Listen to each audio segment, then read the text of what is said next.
Bismillahirrohmanirrohim. Assalamualaikum warahmatullahi wabarakatuh. Salam Pancasila.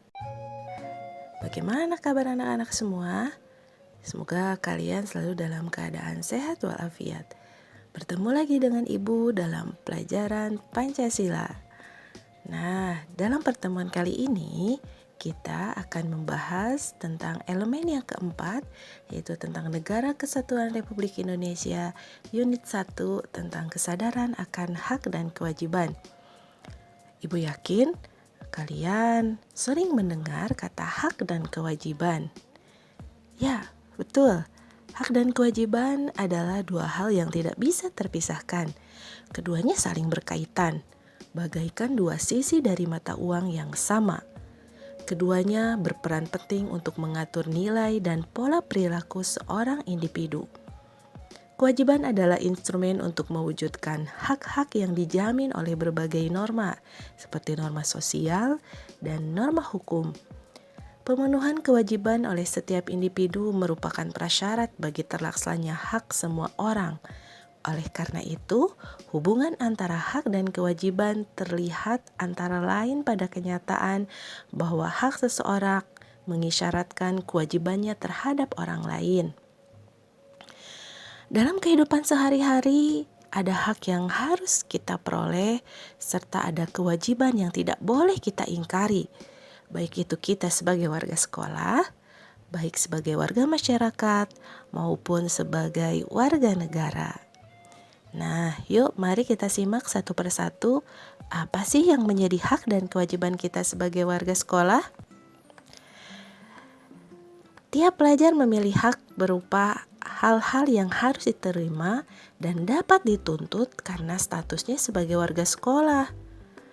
Hak tersebut dapat berupa hak yang melekat dalam diri tiap pelajar sebagai manusia, maupun hak yang dijamin oleh norma atau aturan-aturan di lingkungan sekolah tempat kita belajar, dari lingkungan sekitar tempat kita belajar, ataupun hak yang ditentukan oleh konstitusi dan berbagai norma hukum yang mengatur hak pelajar. Ayo, siapa yang tahu kira-kira hak apa saja yang bisa kita terima dan dapat kita tuntut sebagai seorang warga sekolah? Ya, betul. Salah satu di antaranya yang pertama, hak kita sebagai warga sekolah adalah kita mendapatkan perlakuan yang adil dari seluruh warga sekolah tanpa memandang latar belakangnya. Yang kedua, kita mendapatkan perlindungan di area sekolah. Suasana belajar yang kondusif untuk belajar, mendapatkan ilmu pengetahuan, menggunakan fasilitas dan pendidikan yang nyaman, mengembangkan kualitas diri, mencari dan menemukan bakat yang dimiliki, mendapatkan teman tanpa membeda-bedakan suku, agama, ras, atau golongan. Nah, bagaimana di tempat kamu? Apakah kamu sudah mendapatkan hak itu? Mudah-mudahan kamu sudah bisa mendapatkannya.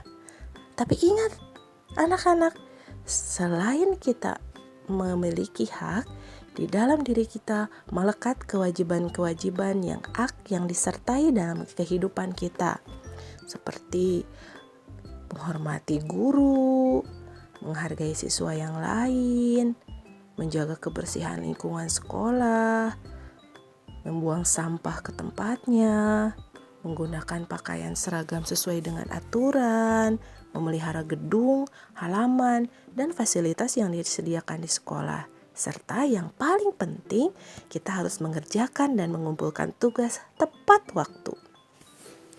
Nah, itu adalah hak dan kewajiban sebagai warga sekolah.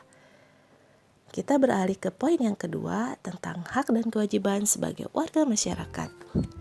Ingat, sebagai seorang pelajar, kita juga ketika berada di masyarakat adalah bagian dari masyarakat. Oleh karena itu, seorang pelajar bagian dari warga masyarakat. Sebagai masyarakat, kita juga memilih hak dan memiliki kewajiban yang harus kita terima dan yang harus kita lakukan. Misalnya, untuk hak sebagai warga masyarakat, 1, kita mendapatkan tempat tinggal yang layak, mendapatkan akses dan pelayanan masyarakat, mendapatkan perlindungan dan rasa aman, serta mendapat kesempatan untuk mengemukakan pendapat. Sementara, hak yang bisa kita peroleh adalah menghormati warga lain tanpa memandang suku, menjaga lingkungan, merawat lingkungan, membuang sampah pada tempatnya, mengikuti kegiatan siskamling, menghormati pendapat orang lain, dan mendukung upaya mencerminkan lingkungan yang rukun dan kondusif. Nah, apalagi negara Indonesia yang sangat majemuk, itu membuat kita harus tinggi toleransi biar persatuan dan kesatuan bisa tetap tercapai. Kemudian hak kita sebagai warga negara. Dari sudut pandang hukum, hak dan kewajiban harus seiring sejalan dan dilaksanakan secara seimbang. Di mana ada hak, di situ ada kewajiban. Lalu, apa saja yang menjadi hak kita sebagai warga negara? 1. Mendapat pekerjaan dan penghidupan yang layak. Mendapatkan perlindungan yang sama di depan hukum. Mendapatkan pengakuan, jaminan, perlindungan, dan kepastian hukum yang adil. Yang kelima, mendapatkan jaminan kemerdekaan bagi tiap-tiap warga negara untuk memeluk agama dan keyakinannya.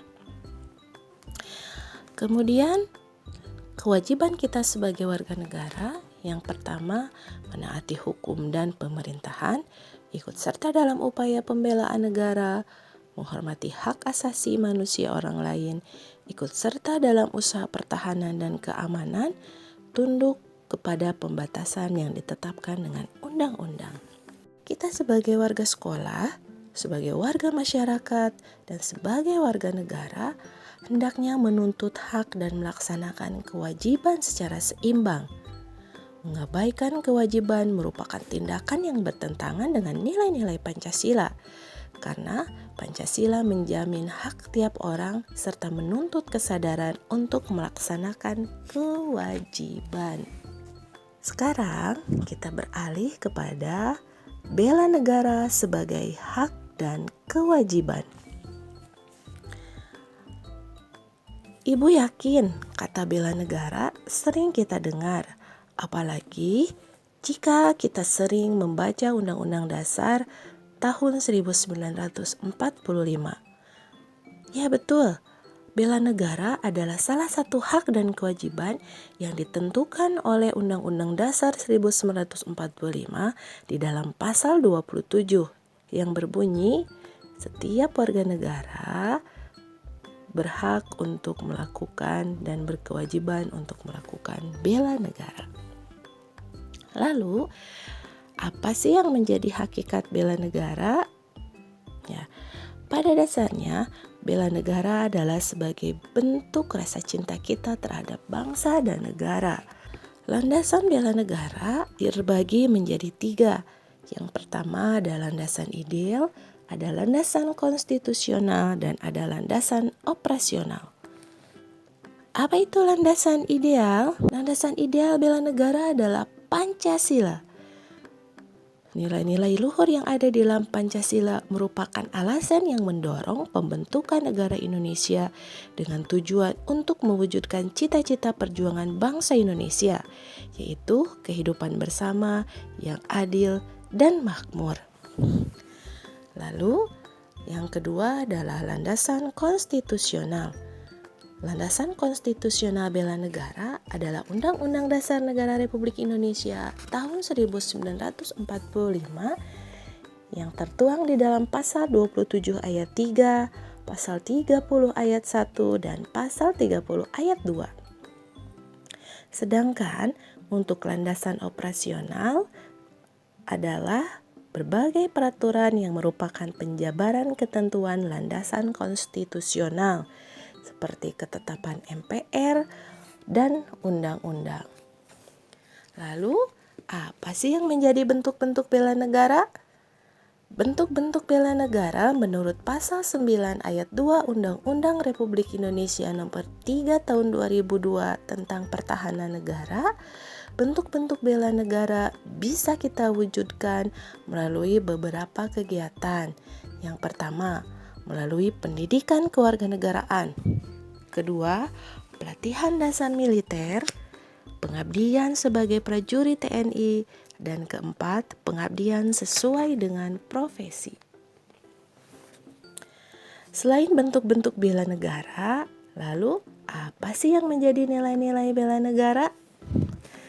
Keikutsertaan warga negara dalam bela negara merupakan bentuk cinta terhadap tanah air. Dalam kehidupan bermasyarakat, berbangsa, dan bernegara, terdapat nilai-nilai bela negara yang harus dipahami penerapannya oleh setiap warga negara. Di antaranya cinta tanah air, kesadaran akan berbangsa dan bernegara, kemudian memahami dan mengamalkan sila-sila yang ada di dalam Pancasila, rela berkorban untuk bangsa dan negara, serta memiliki kemampuan bela negara. Nah, untuk pertemuan kita kali ini, mungkin hanya itu yang bisa Ibu sampaikan. Untuk pertemuan selanjutnya, kita akan membahas tentang peran dan kedudukan sebagai warga negara Indonesia. Terima kasih, semoga bermanfaat. Salam dari SMK Negeri 2 Kota Sukabumi, mulia, profesional, dan juara. Wabillahi taufiq wal hidayah. Wassalamualaikum warahmatullahi